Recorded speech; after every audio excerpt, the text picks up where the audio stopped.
everybody, and welcome back to our last session for today. I am very much looking forward to welcoming Matt Collins, who is the Managing Director at Platypus Digital. We will be discussing, well, he will be discussing, because he's the pro, he's the expert, he will be discussing paid digital advertising, help you all explore which channels might hold the key to success for your organizations, even with limited budget to spend. As always, please do feel free to share your tips and experience in the live chat section. We will answer all the questions, probably 5 to 10 minutes to one. So please do share all of your questions for. And I know that many of you will have questions, because this is such a very interesting and perhaps daunting topic. And I'm really sure that Matt will help us demystify all of that around the digital advertising channels and the wealth of that. So without further ado, let me hand over to Matt Collins. Welcome. Hello everyone, how's it going? I hope you're having an awesome Wednesday and an awesome week and an awesome digital fundraising summit. So I'm going to jump right in. Eggs and baskets are new digital advertising channels a bad idea? It could be the best idea and the worst idea you've ever had.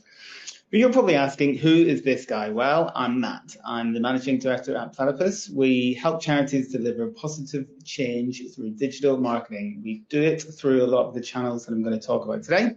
We do it through Google Ads, paid social channels like TikTok and Spotify and Facebook and Instagram and Google Ads as well, YouTube, search, all that kind of stuff. We also do SEO, data and strategy work.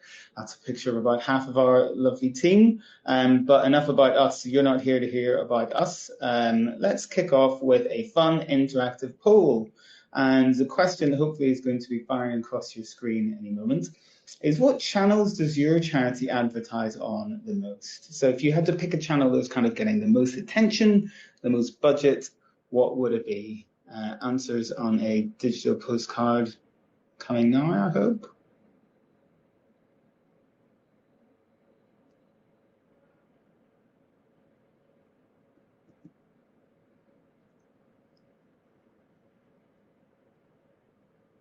Oh, wow, this is an absolute, it's an interesting competition between Meta Ads and Google Ad Grants, but Meta Ads is really, really far in the lead. Look at that, 91%, 88%. This is so exciting seeing it update live. Where is it going to end? 37 votes, 35 votes, people unvoting.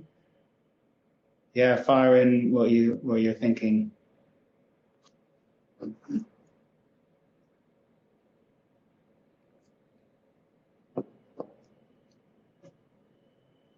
Well, it's going to take some effort to unseat Meta Ads here, where it's at 79%.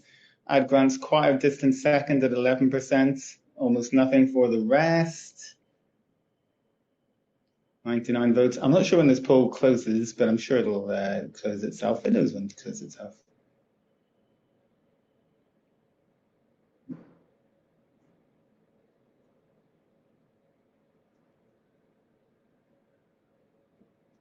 Amazing. Well, there you go. Final results, 80% pretty much for Meta Ads. That's Facebook and Instagram. Just 10% for Google Ad Grants, a little bit, 3% for paid Google Ads, maybe 4% for LinkedIn ads. So that's amazingly interesting. So real domination for Meta and the world of Facebook and Instagram. I'm going to fire straight on with another poll, right hot on the heels of that one. Overall, if you had to pick one, what channel would you say is most effective for your charity based on all of your various goals? Might just be the one that you happen to be using, so it could be the same result, but tell me the answer to that one. So overall, which is most effective for your charity? Same channels, you've got Ad Grants, you've got paid Google Ads, got Meta Ads, Spotify ads. Fire away.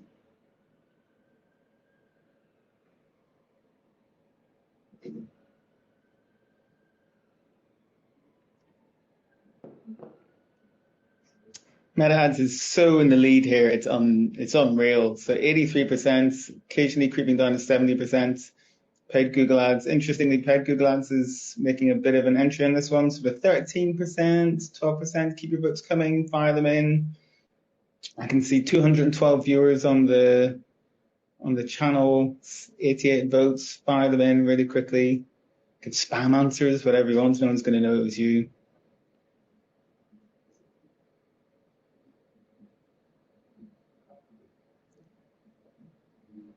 Interesting. Okay, cool. Do you know what? I am going to, as the votes roll in, simply call it and say the Meta Ads is going to be the most popular one, which is super interesting because it's the one with the biggest reach. We'll come on to talk a little bit about it. But yeah, final results then 8% pretty much on Meta Ads, Google Ad Grants, and paid Google Ads in there as well. Nothing on Spotify, nothing on TikTok. I'm going to go ahead and assume that's because it's a lack of experience and a lack of data to base that off. But let me just jump straight into what I'm going to talk about today. So this is Kira. She works for a charity called The Big Charity, and The Big Charity is a health charity. It's trying to promote itself online. The key thing to know about The Big Health Charity is it doesn't exist. It's completely fictional, but it's a story-based illustration of what I'm talking about today. And Kira says to herself on one rainy Wednesday afternoon, I need a digital advertising plan. I need it so badly for this organization, and I need to know what I'm going to do. So she gets on Google Ads and she starts advertising on there. Being a health charity, she's able to advertise the 7 most common symptoms of the health condition that the big charity is all about. And, you know, that goes quite well. It's a pretty high intent platform. That means that people who are Googling that health condition are really interested in that health condition. They're ready to take action off the back of it. So when they click through and go to the website, they're much more likely to donate, more likely to volunteer, they're more likely to take those valuable actions. It's very high reach, you know, there's millions and millions of searches happening every single day. So it's bringing lots of traffic compared to other platforms. And because there's Google Ads, Google Ad Grants is just one aspect of it. She could also do the same thing on YouTube advertising. They have a shop, so they can do Google shopping campaigns. She does find that it being an ad grants campaign, her ads appear lower than paid search results, which is one of the many limitations of the Google Ad Grants program. The search impression share is lower. That means for every million searches that go on for this particular topic, her ad is simply not going to appear nearly as many of those searches as it will for a paid account. So there are limitations to the program she finds, but overall she's bringing hundreds and eventually thousands of new visitors to the big charity's website. They are taking actions, and she finds overall it's great for informational searches, for searches where there is a high intent, where people are genuinely very interested in that cause. Not necessarily the organization yet, but they know all about the condition and they want to know more about the condition and maybe get involved that way. She's inspired by campaigns like the Wear Green Day by the Mental Health Foundation, and sees their kind of lead generation campaigns going on there. Thinks, oh, that's really good as well. I've got Facebook, I've got Instagram. I've been on them for years, and so have the board, and so they're really interested in get it. There's really good targeting options on there. She can target people of the age group that she's looking for, of the interest group and location that she's looking for. There's a big variety of ad formats. She's able to post video content on there. Lead gen, where people just click on the ads and fill in their details with their name and phone number and email address for the charity to contact later. So she's got loads of options on Meta, and it sounds like everyone here has got lots of experience on there. What she finds it's not so good for is costs. On the cost per acquisition side, she finds over the last year or so, it really increases in costs. But she's finding that it's great for lead generation and brand awareness campaigns as well. So those kind of top of funnel, getting the name of the organization out there style campaigns, those middle of funnel engagement campaigns, not so much for the donate straight away kind of campaigns. She's finding costs really increase for that one. Then she's inspired by Dementia UK, who are running Spotify ad campaigns, which are audio ads as well as the traditional click-through ads. I'm going to riskily play one of those audio ads and just hope it works, just so you can get an idea of what an audio ad can look like or rather sound like on Spotify. Something like that always manages to go wrong online, but let me just give it a go.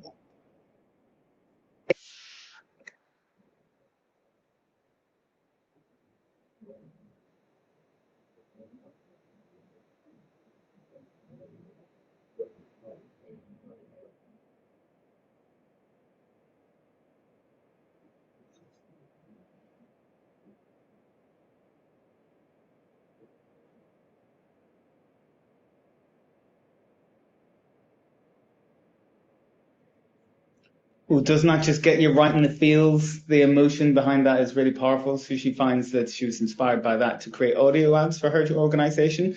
They have a helpline, so they were able to play kind of samples of some of the calls on the helpline. The ad completion rates were really, really high. People, when they have a free account, they tend to listen to the whole ad, like 95, 96% of people listen to the whole ad. Which you tend not to get on YouTube or Meta ads. So she finds really high emotional engagement for the Spotify ads that she puts out there. Slight downside is the sort of higher cost, slightly higher cost for that. But because of the high emotional engagement and high brand awareness she's able to generate, she gets some really good ROI for the right type of campaigns on Spotify. And then, of course, onto TikTok. She's inspired by young people's campaigns like this one from the NUS, getting people to sign up to protect their future. Obviously, it being a sort of young, cool person's channel, she's able to reach a much younger audience than she is on the other channels.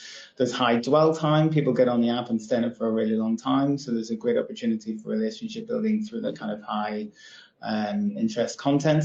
Slightly slight downsides would be sort of lower reach. You know, it's no Google, it's no Meta. It might be very popular and people talk about it a lot, but it's still in the sort of tens to hundreds of millions of users compared to the sort of 2 billion odd on Meta. Higher costs a little bit again, but finds it's kind of worth it for the campaigns that really have young people at the very, very heart. So for some of the departments in her organization, the cost is definitely worth it. Obviously a much more high input kind of channel, so you have to create the videos in the first place. This one's kind of a slideshow style format, but if you're creating genuine video content, you need to storyboard that. You need to find people who are really interested in good on camera. You need to just put a lot of effort into it compared to just writing like a text ad, which you could do in 2 minutes. So she's inspired by that.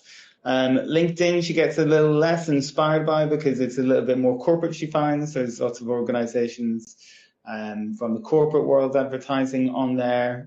It's very B2B, as in organization to organization, rather than B2C, so organization to kind of individuals and mass markets who are spending their own money when they're doing donations.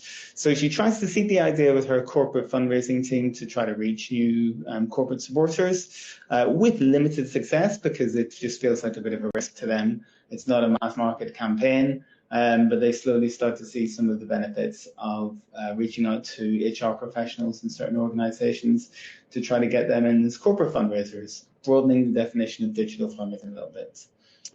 So she comes to the conclusion, as you may have come to yourself at some point over the years, too many channels, not enough time. And she's really spreading herself too thinly and starts to wonder whether that's the right approach.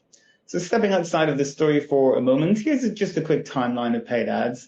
Google Ads and Google Ad Grants have been with us for more than 20 years, which is sort of mind-blowing. And if you remember all of that kind of kicking off, then you're about probably the same age as me, but hey, that's cool.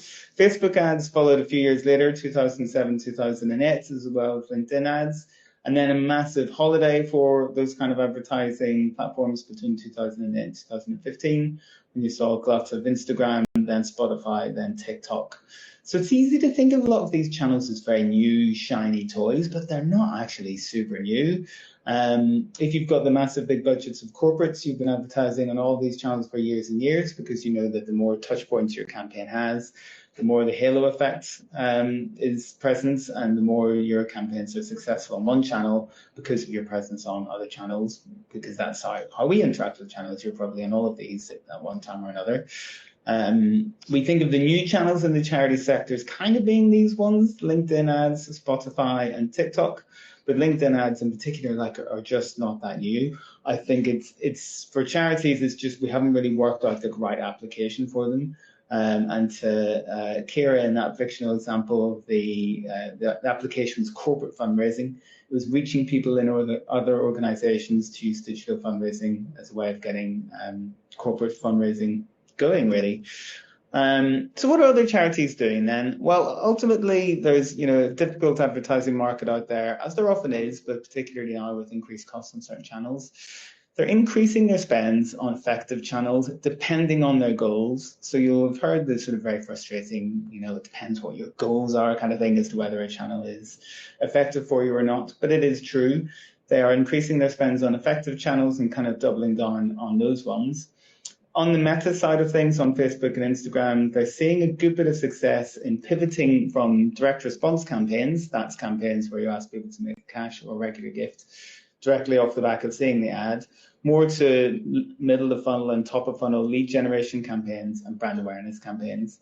So lead generation campaigns where you get an email address or a phone number or like a hand raise or petition style exchange of contact details, and then follow up with other asks and other retargeting in the future. Or brand campaigns where the charity doesn't have a great brand awareness profile in the UK, and they'll start doing brand campaigns, short videos that show the impact of the charity, and then following up those campaigns from there, potentially on other channels.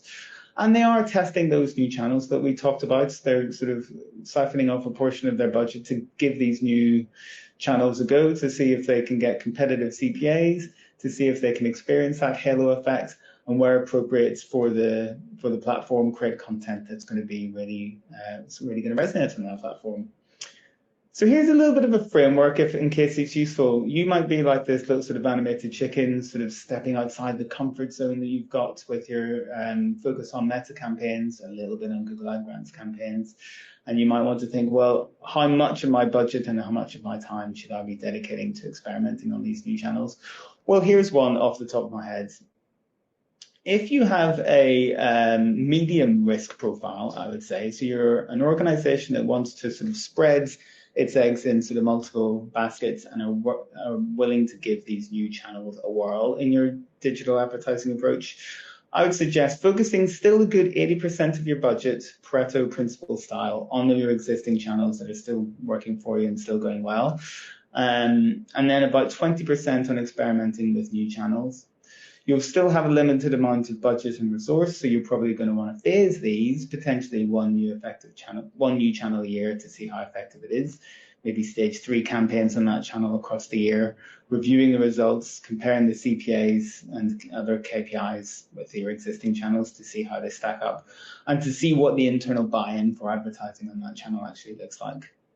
If you have a low risk profile, your organization is not particularly interested in taking risks, or your budget situation, as it is going to be for so many charities, is such that you can't afford to be sort of high risk in your approach, then just go with 98% on your existing channels, the ones that are still working for you well, and maybe about 2% on new channels. Test one new channel where you can, maybe do the smallest amount of daily spend you can think of. Even £5 per day on a self-serve platform could get you somewhere. On Spotify, you could just write a script for Spotify to read out and create an audio ad from there. That is a free service that they have on that, so you can give that a whirl if you've got a low risk profile. I haven't included a high risk profile because I don't think those sorts of profiles exist within charities in 2023. So why might it be the best idea and the worst idea you've ever had to try these new channels? Well, this is the marketing funnel. You've got awareness at the top, conversion and loyalty and advocacy at the bottom.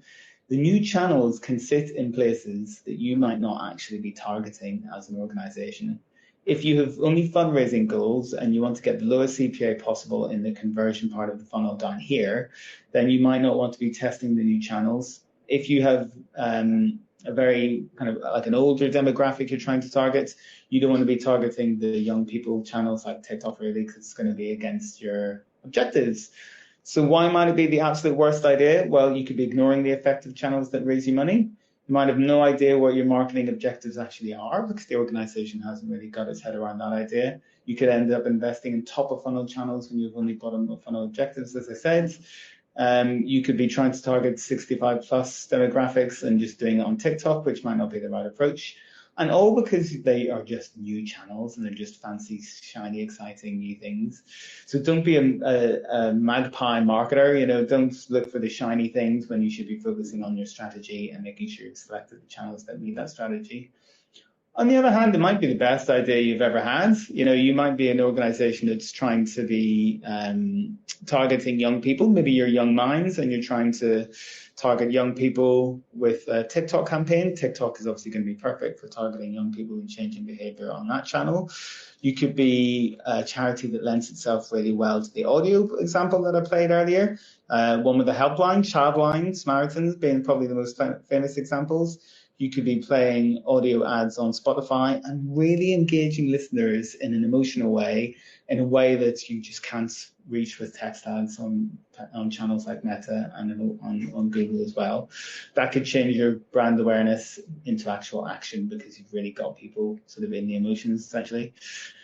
So to wrap up, new doesn't matter, old doesn't matter. It's what works is what matters. It's what you're trying to achieve as an organization, selecting the channel that meets those objectives the best, high intent on Google when people are searching for things, high reach and demographics on Meta, young people on Spotify, young people on TikTok, and then the kind of audio engagements on Spotify.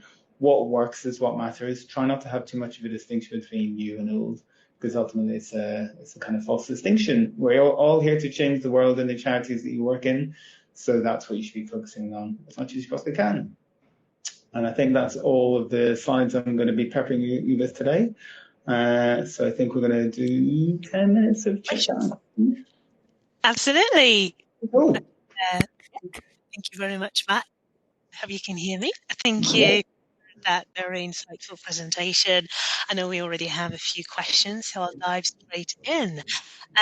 Question from quite a few. So you might cover this during the session, but I've heard that Google provides a certain amount of free ads to charities. Do you know if this is true and how best to utilize this? We all know that this is true. Can you tell us a little bit more about these? Sorry, I didn't quite catch the question. Can you say it again? Oh, here we go. Google provides a certain amount of free ads. Certain amount of free ads to charities. I've got it now. Yep, got it. Yeah, they absolutely do through the Google Ad Grants program. So you can get up to $10,000. So about £8,000 in pounds per month of advertising spend through the Google Ad Grants scheme.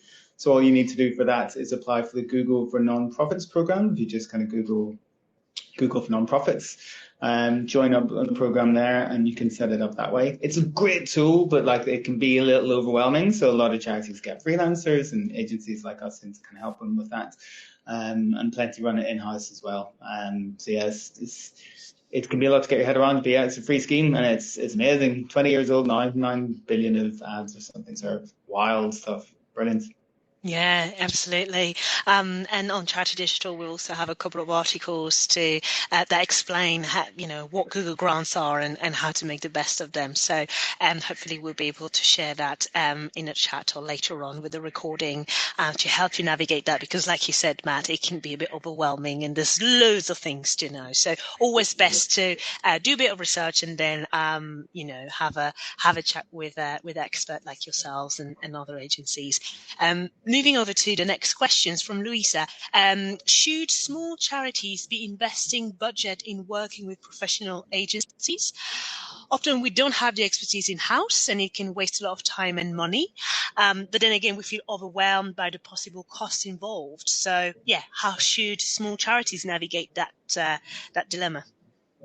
Oh, it's so tricky. I mean, obviously, I'm super biased and work for an agency that provides the services for charities, and like they don't have the expertise in house. They come to us for the expertise and pay the money for it, and it's a great exchange all around.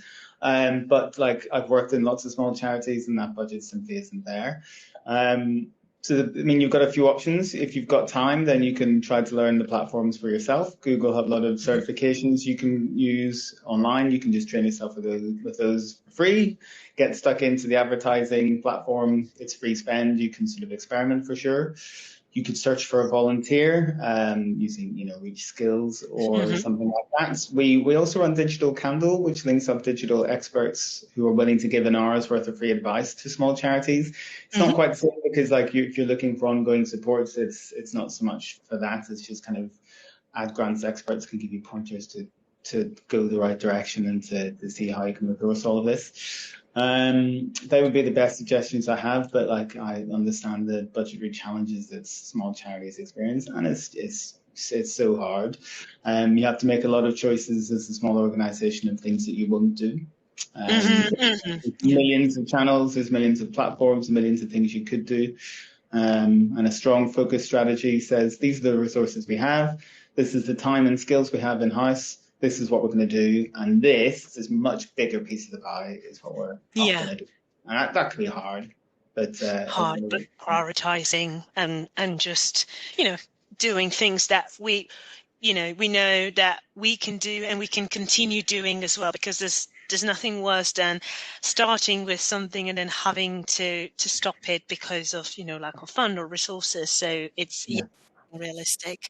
And obviously very similar questions, which boils it down to, is digital advertising only for organizations that can pay? Well, yes, apart from the Google Ad Grants program, they're the only ones that have a free spend scheme for charities. Like Meta should have one, TikTok should have one. I've heard of plenty of organizations having contacts within those social networks and getting free ad spend through their personal connections. Not one that most Mm, organizations can rely on, obviously, because it's sort of luck and who you know and all that kind of stuff. yeah, But yeah, ultimately it's a paid dealio. So yeah, you have to yeah. have a certain amount of money to do it, unfortunately. Unfortunately, yes, yeah, yeah. And time. Even if perhaps something is free, you still need to have the time to actually, manage it in-house and track results and track the revenue, well, the revenue you're getting from that. So again, it's obviously one cost also at the time and the skills that you're going to have in-house, and just looking at that. And obviously you mentioned volunteers that can help, and plenty of other resources for that. So hopefully, Tim, you find something that can fit for your organization. The next question from Samantha, she is asking whether, do you recommend Nextdoor as a platform for digital advertising for charities, and if so, what sort of budget do you recommend? It's definitely a new one. It's obviously Nextdoor is a bit of a localized network. You can advertise on it. It's one of those networks that's kind of gone under the radar. It's big in the US and sort of less big here. So if you have budgets that's in that 20% or 2% in the pie charts that I mentioned, for sure get stuck in there and see what you find. I would imagine that it's got a lot of reputational issues next door, so it's not one that we sort of recommend ourselves particularly.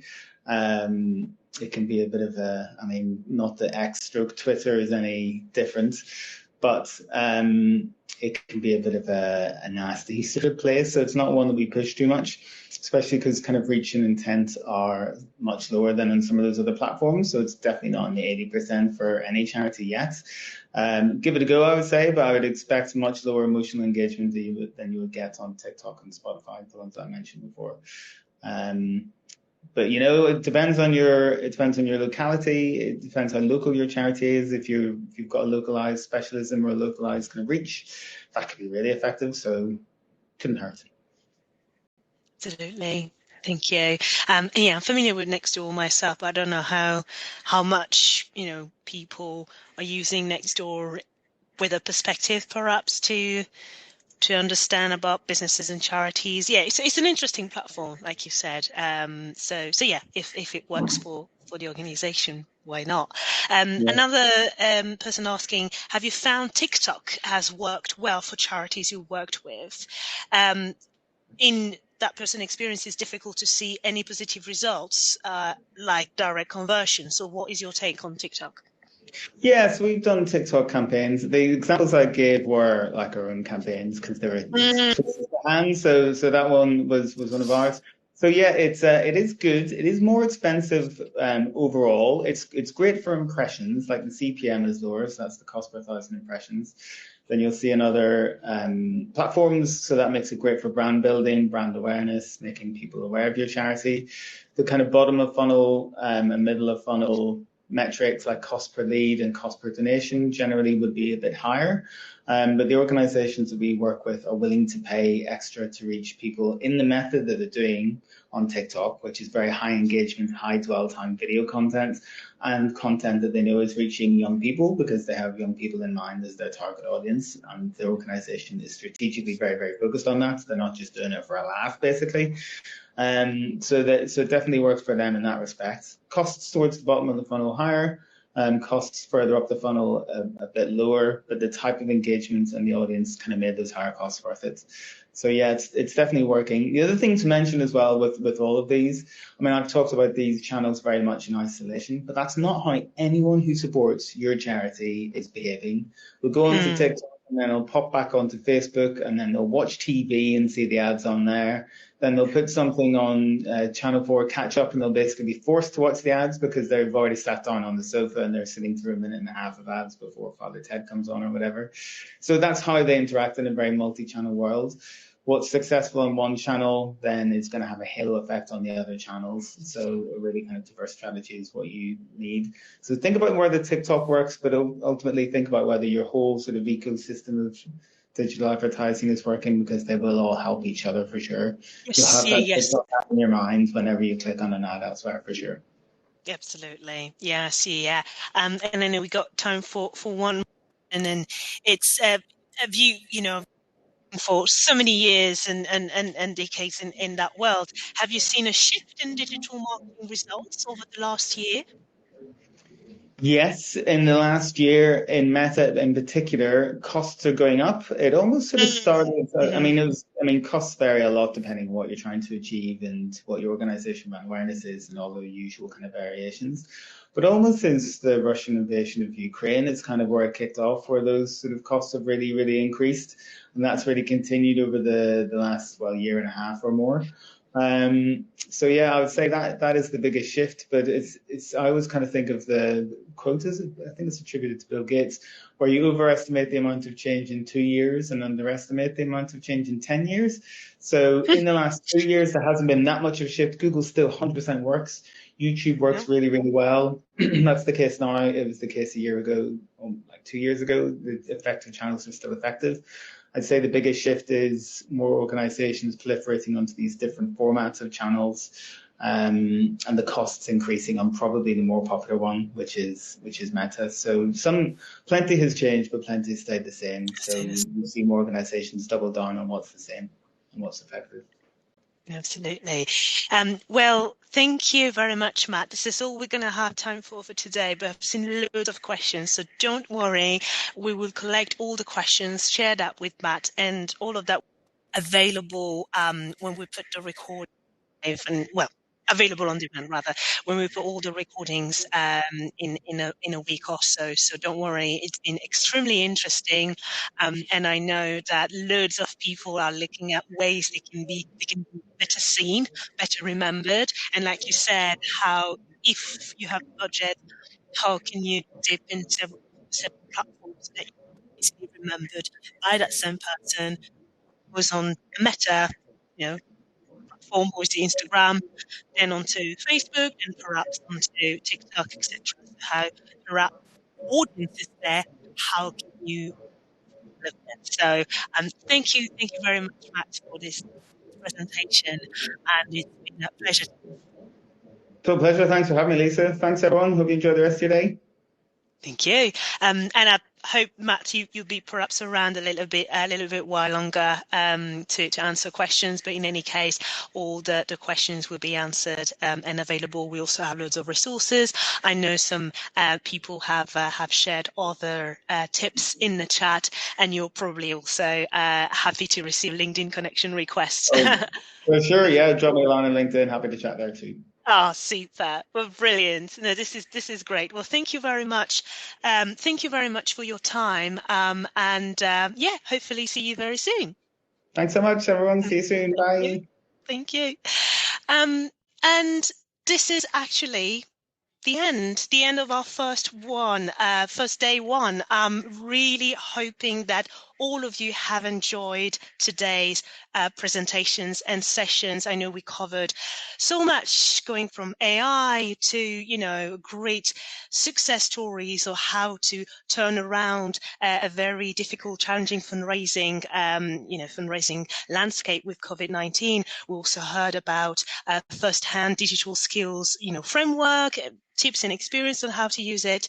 So I'm really, really, really hoping that everybody got a few nuggets of information, and that hopefully you will also join us for day two. You were actually over 600 joining us today. So a massive thank you. And I know that many of you obviously joined from the UK, but I know some others joined from other parts of the world. So thank you very much for that. Hope you, like I said, hope you'll be able to join us tomorrow. We've got exciting sessions from our friends and partners, including speakers from GWD, which stands for Good with Devices, a Charity Aid Foundation, the Charity Excellence Framework. We're going to cover how to attract and retain the Gen Z, who's also known as the new generous generation, how to become a chat GPT ninja, how to achieve success through contactless innovation. So those are a few of the session we'll cover today. We'd like to thank our headline sponsors, Salesforce, as well as our gold and silver sponsors, namely Simba, Give and Gain, GWD, iRaiser, Public Interest Registry, which managed the .org Impact Awards, Reason Digital, all our speakers and event media partners who are making this free event possible and available. So once again, thank you very much to all of you for joining today. We'd love for you to share your thoughts with us on social media, always using the same hashtags, hashtag Charity Digital Summit on X or LinkedIn. And we hope to see you tomorrow as well, starting at 10 a.m. So you got a little bit of time to get ready. So take care and have a great rest of your day.